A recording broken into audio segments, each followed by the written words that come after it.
Je vais vous montrer maintenant comment dessiner le graphique d'une fonction quadratique. Juste étant donné cette information ici, c'est difficile à savoir où commencer. Mais vraiment, ce qu'on a besoin de faire, c'est identifier des points qu'on va mettre sur le plan cartésien, qu'on va ensuite connecter avec les paraboles pour faire notre graphique. Il y a certains points qui sont assez faciles à identifier. Par exemple, le moins 5 ici, en forme générale, ça c'est l'ordonnée à l'origine. Ça c'est la place où ça croise l'axe des Y. Donc, les coordonnées de ça seraient 0 et moins 5. Donc, on a déjà un point. L'autre chose qu'on peut faire, c'est qu'on peut factoriser et utiliser la formule quadratique pour identifier les abscisses à l'origine, les zéros de cette formule. Et là, on aurait déjà 3 points. Mon suggestion, c'est de savoir 5 différentes coordonnées. De même, ça vous donne une bonne gamme de la parabole pour être capable de tracer quelque chose qui serait raisonnablement fiable à la vraie formule de ça. Donc, je vais commencer par utiliser un tableau entrée-sortie. Une fois que j'identifie quelques valeurs ici, je vais les placer dans un tableau. Donc, comme j'ai dit avant, on peut factoriser ceci. Utiliser la méthode de produit somme ici, et je peux voir que plus 5 et moins 1, c'est deux facteurs de moins 5 qui ont une différence de 4. Donc, j'aurai moins 5 et 1 comme mes abscisses à l'origine pour cette formule. Et je peux placer ça dans ce tableau ici. Donc, j'aurai moins 5 et 0, et 1 et 0 pour commencer. Là, je sais aussi que j'ai 0 et moins 5. Parce que je faisais la préparation de ça, j'ai pensé de faire ça plus tard. C'est correct. Et j'ai juste choisi deux nombres qui se trouvent entre moins 5 et 1 pour essayer de me donner deux autres points pour aider à faire mon courbe plus raisonnable. Donc, sachant déjà 2 points, je vais juste trouver 3 autres points.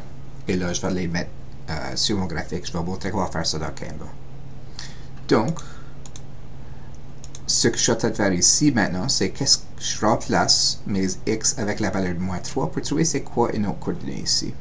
Donc, j'aurai moins 3 au carré qui est 9 et 4 fois moins 3 qui est moins 12, moins 5 va me faire un total de moins 8. Donc, ce coordonnée-là serait aussi dans mon tableau et je vais utiliser ça dans une minute.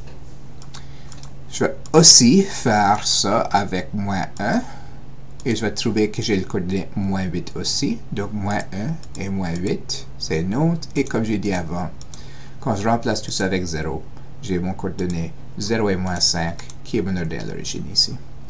Donc, j'ai 5 points maintenant que je vais utiliser pour tracer vos graphiques. Moi, je vais aller dans Canva et je vais vous montrer comment est-ce que je dessine ce graphique ici. Donc, ça, c'est le même tableau que j'ai juste à créer. Et je vais effacer ces points ici pour vous montrer comment est-ce que je suis en train de faire ceci dès le début. Vous aurez des fois accès à un modèle comme ça en Canva qui vous aurez déjà votre plan cartésien créé. Mais sinon, vous pouvez toujours aller à éléments, mettre un papier quadrillé pour trouver ça et juste utiliser des lignes ici sous forme pour faire des axes. Maintenant, tout ce que j'ai fait, j'ai pris un élément, j'ai choisi un cercle et je l'ai rapetissé, je l'ai fait en rouge pour le voir clairement sur mon chose. Et je vais placer 5 de ces choses à ces coordonnées. Donc, le premier que je vais placer serait à moins 5 et 0. Donc, 1, 2, 3, 4, 5 et 0 pour Y. Ça, c'est mon premier coordonnée là. Pour décider où placer tes axes, regarde à c'est quoi les points les plus hauts, les points les plus bas que tu as ici. Moi, je vais de moins 5 à 1 sur l'axe des X, donc je vais au moins 5 sur chaque côté. Et je vais de moins 8 à 0, donc je vais au moins 8 en bas ici. Je peux toujours doubler ça si j'ai des nombres plus grands, je pourrais sauter par 2 au lieu de par 1. Donc, j'ai placé mon moins 5, 0. Je vais copier et coller une autre de ces choses ici, utilisant CTRL-C puis CTRL-V. Je vais placer 1 à moins 3 et moins 8, donc moins 3 serait là. Et là, 1, 2, 3, 4, 5, 6, 7 et 8 serait juste là. Je vais copier et coller ça. Je vais placer une autre à moins 1 qui serait juste là. Donc, je sais que le sommet de mon graphique est quelque part entre ces deux-là parce que c'est symétrique. Je vais faire le 0 et moins 5 qui serait à moins 7, moins 6, moins 5 serait juste là. Et finalement, je vais placer mon dernier qui serait à 1 et 0. Il serait juste là. J'ai plus besoin de celui-là. Donc, mon courbe va aller quelque chose comme ça.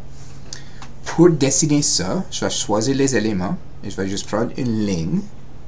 Je veux que ça soit un peu plus épais, donc je vais épaissir la ligne, n'importe où, 8, 10, quelque chose comme ça, c'est correct. Je vais le mettre en rouge juste pour que je puisse le voir un peu plus clairement. Et je vais changer le type de ligne, c'est à une ligne courbée. Maintenant, ce que je vais faire, je vais tirer ça ici et je vais mettre un point juste un peu plus haut que mon point ici. Là, environ là, je peux toujours l'ajuster après. Et dans le milieu, il y a un autre cercle ici. Je vais tirer ça en bas jusqu'au point que j'aligne avec tous mes 5 points que j'ai mis sur les coordonnées graphiques. Donc, ça serait pas mal proche. C'est pas parfait, mais c'est raisonnablement proche à toucher tous mes points à peu près au milieu. Là, ça c'est mieux. Donc, je croise ici, ici, ici, ici, ici, puis ici. La seule chose qui me reste, c'est que je veux des flèches aux deux bouts, puisque la parabole continue en haut dans les deux directions.